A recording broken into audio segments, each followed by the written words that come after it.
Imagine this, you're 35, maybe 45 or 65. Every morning you wake up, go to work, eat, talk to people. Yet deep down you know you're not living. You're just existing. You're tired, but you don't know why. You've got stability, but your soul feels hollow. You share your life with someone, yet there's no real connection anymore. Everything moves on autopilot as if you've been sleepwalking through your own life. And one day you look in the mirror. You see a stranger staring back. Dull eyes, heavy shoulders. A voice inside whispers, "Where did I go?" But what you're feeling isn't just a problem of the modern world. Marcus Aurelius, the most powerful man alive, once wrote in Meditations how much trouble he avoids who does not look to see what his neighbor says or does. Seneca, one of Rome's wealthiest men, confessed he wrestled with anxiety, anger, and the sense that time was slipping away. And Epictetus, a slave-turned-philosopher, taught that freedom is not achieved by having everything, but by needing less. Three men, three paths, one timeless truth. If your mind is lost, begin with the mind. If your body is broken, begin with the body. If your heart feels empty, begin with the heart. Three brutal rules, three roads to rebuild yourself, three levels of rebirth. These are the three Stoic rules we're about to uncover. Principles that can rebuild your life from the inside out, but only if you're brave enough to live them. Let's begin. Rule 1. Fix the mind. Marcus Aurelius once wrote, "You have power over your mind, not outside events. Realize this, and you will find strength." Yet today, most people have surrendered that power. Our minds no longer belong to us. They belong to the noise, news cycles, social media, endless comparison. We scroll, we react, we consume until the inner voice that once guided us falls silent. Your mind has become a battlefield, and you didn't even notice the invasion. 1. Detox the mind. You can't build a new life using old thoughts. You can't feed your brain with junk and expect clarity. Just as a strong body can't thrive on fast food, a strong mind can't thrive on mental garbage. So here's the challenge. 7 days. For the first 30 minutes of every morning, feed your mind truth, not trash. Read philosophy. Read the lives of those who overcame the impossible. Study skills that make you sharper, calmer, more resilient. Don't call it reading, call it training. Because your mind is either your greatest weapon or your worst prison, clears throat, and every scroll, every thought, every reaction decides which one it becomes. 2. Redefine the direction. Most people say, "I want to be happy. I want to be successful." But the Stoics knew happiness isn't the goal. It's the side effect of living with virtue. Don't ask, "What do I want to have?" Ask, "Who do I want to become?" When you say, "I want to lose weight," you focus on outcome. When you say, "I am someone who honors my body," action follows identity.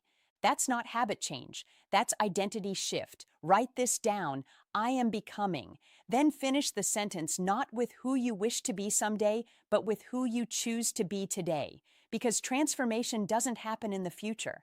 It happens now with every small decision you make. 3. Break the invisible prison. "I can't. I'm not good enough. It's too late." These aren't facts. They're walls. And the cruelest part? You built them yourself. The Stoics called this assent, the act of agreeing with the lies your fear whispers. But the moment you stop agreeing, you begin to break free. Write down the 3 beliefs that hold you back. Then rewrite each one as a declaration of power. "I don't have time" becomes, "I'm learning to prioritize what matters." "I'm not smart enough" becomes, "I'm developing the skills I need." "It's too late" becomes, "Every moment is a new beginning." Each rewritten sentence is a hammer striking the wall of your old identity. Each word a crack that lets light in. 4. The mind training ritual. Every morning, write 3 thoughts that strengthen you and 3 that weaken you. Throughout the day, catch the negative ones the moment they appear and replace them with something true. At night, ask yourself, did my mind serve me today or did it sabotage me? This isn't about thinking positive. It's about thinking with discipline. It's the mindset of a warrior, calm under fire, clear in chaos, unshaken by noise. Because when you master your mind, you master your fate. When you command your thoughts, you command your reality. So say this to yourself not as a quote, but as a vow. My mind is my kingdom, and I am its sovereign ruler.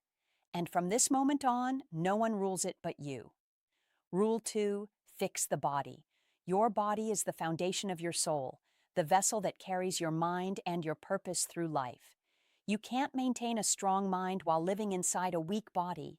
The Stoics knew this thousands of years ago. Marcus Aurelius reminded himself each dawn at daybreak, when you find it hard to get out of bed, remember, you were born to act as a human being. And so he rose not because it was easy, but because discipline was his nature. 1. Nutrition is discipline. Your body is not a trash bin. Every bite you take is a choice to strengthen yourself or to sabotage your potential. Before every meal, ask yourself, will this bring me closer to the person I want to become or keep me chained to who I used to be? Don't aim for dieting, aim for awareness, because when you control the fork, you begin to control your life. You don't have to chase perfection, just consciousness. Every conscious choice rewires the connection between your body and your willpower. Food can either fuel your purpose or feed your weakness. Choose with intention. 2. Sleep is the energy of wisdom. Seneca once warned, "It's not that we have a short time to live, but that we waste much of it. Every late night you trade for another episode, another scroll, another distraction you steal from tomorrow's strength." No one ever built greatness with a tired mind and a foggy soul. Sleep is not laziness, it's recovery. 7 to 8 hours every night, not as a luxury, but as a ritual of self-respect. When you sleep well, your thoughts sharpen, your emotions balance, and your willpower resets. Protect your rest like a warrior sharpens his sword, because your future depends on how you restore today. 3. Movement is emotion. Emotion lives in the body and it stagnates when you stay still.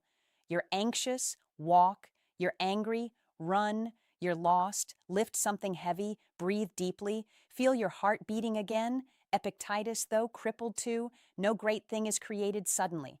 So move daily even for 20 minutes. No gym needed, no expensive gear, just discipline. Climb the stairs, do squats, stretch, take cold showers. It's not the movement itself. It's the message you send to your own mind. I am still in command. Each act of movement, no matter how small, is a silent declaration of power. 4. The practice of voluntary discomfort. The Stoics had a sacred idea, voluntary discomfort, choosing hardship on purpose to grow stronger. Seneca would sleep on the floor just to remind himself he could live without luxury. Marcus trained his body in the chaos of war, not in the comfort of palaces. And you, every time you choose ease, you teach yourself to break promises. Every time you choose challenge, you teach yourself to trust your own strength. So start small. Drink one more glass of water. Take that cold shower. Run for 10 minutes. Eat vegetables instead of sugar. Tiny choices, massive transformation. Because every act of discomfort builds a quiet, unshakable faith in yourself. Write this down not as motivation, but as devotion. My body is my temple, and I am its loyal guardian. Now rise and act like it. Rule 3, fix the heart. Have you ever felt empty? Even when life looks fine from the outside, that's not weakness. That's a silent signal your heart has gone numb. You built walls to protect yourself from pain. But walls don't just keep out the hurt, they keep out the joy too. Marcus Aurelius wrote, "Be like the rock against which the waves break. It stands firm and the raging waters fall still around it." A strong heart is not the one that never feels pain. It's the one that stays open even after being broken. 1. Find your heart again. Sit still. No phone, no music, no distractions. Then ask yourself 3 questions. If I could not fail, how would I live? What am I pretending not to care about when deep down I care deeply? And when no one is watching, who am I really? Don't run from the answers that make your chest tighten. That trembling is proof you're still alive. Write down what you hear, because those words aren't just thoughts. They're whispers from your soul, begging to be heard. You don't rediscover your heart by chasing pleasure. You rediscover it by listening to the silence beneath your noise. 2. Let go of the weight. Your heart carries too much luggage from the past. Anger, guilt, regret, fear, disappointment. Those things aren't you. They're just stories you've been replaying for too long. Epictetus once said, It's not what happens to you that hurts, but how you react to it. So, tonight and for the next 30 nights, write one thing you forgive. Forgive a person, forgive yourself. Not because they deserve peace, but because you do. When you let go, you don't become weak, you become weightless. Forgiveness isn't surrender, it's liberation. It's the art of putting down the chains you were never meant to carry. 3, live with purpose. A heart without direction will always wander in darkness. The Stoics called it sympathia, the idea that every soul is connected to every other. Marcus wrote, "What harms the hive harms the bee. You were never meant to live just for yourself. The heart beats to serve, to give, to connect." Purpose is not something you find. Purpose is something you create through action. So pay attention. When do you feel most alive? When you help someone, when you create, when you teach, share, or love. Those moments are clues, the compass of your heart pointing you home. Start small, help one person, create one act of kindness. Don't wait for perfection, start with sincerity, because a heart that gives never runs empty. It expands, it overflows, it becomes unbreakable. Write this down and mean it. My heart doesn't just beat to live, it beats to love, to serve, and to connect. And when you live that truth, your heart will never go numb again. Now that you understand the essence of the 3 principles, the question is, are they connected? These 3 rules do not stand alone. They form a circle of rebirth. When you fix your mind, you give direction to your body. When you train your body, you build strength for your heart. And when you open your heart, you fuel the fire that keeps your mind alive. The mind is your compass, the body, your vessel, the heart, your flame. If one collapses, the journey falls apart. But when all 3 move in harmony, you become unstoppable. Marcus battled anxiety. Seneca doubted himself. Epictetus lost his freedom, yet found inner peace. None of them were perfect. They were simply relentless. Each day, one choice, one step forward, and that was enough to change history. You don't need to be flawless. You just need to show up every single day and stay loyal to your path. Let me tell you a story. A few years ago, a man named James hit rock bottom, burned out at work, disconnected from his family, drowning in self-doubt. One morning, he decided to rebuild himself the Stoic way. He began by fixing his mind 30 minutes of reading Marcus Aurelius instead of scrolling. Then his body cold showers, daily runs, disciplined sleep. Finally, his heart forgiving his father, volunteering at a shelter, learning to love through service. Months later, his life didn't just change, his energy did. He stopped chasing happiness and started embodying it. He became calm, grounded, unshakable. That is the power of the 3 Stoic rules, not as philosophy, but as daily practice. Because transformation isn't about perfection, it's about alignment, mind, body, heart. When they move as one, nothing can break you. Conclusion: fix your mind and you'll fix your life. Train your body and you'll free your soul. Heal your heart and you'll never lose your way again. You were not born merely to survive. You were born to awaken. The world doesn't need another copy. It needs you, the raw, honest, powerful, unbreakable version of you. And once you begin this path, you'll realize something profound. There is no old life to go back to. There's only the new life waiting for you to rise and claim it. So, write this deep into your mind. I am the author of my own transformation. I am the warrior of my mind, the guardian of my body, and the protector of my heart. Now stand tall, take a deep breath, feel that quiet fire inside you, and take your first step. Not tomorrow, not someday, now. Your journey doesn't begin when life gets easier. It begins when you decide you're ready to grow stronger. And if this message speaks to you, don't just watch it, live it. Share it with someone who needs to wake up too. Leave a mark, not just a view.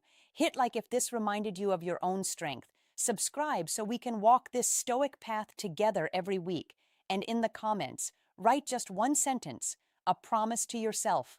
I begin my transformation today because you can, because you must, because the world is waiting for the awakened you. Thank you for watching.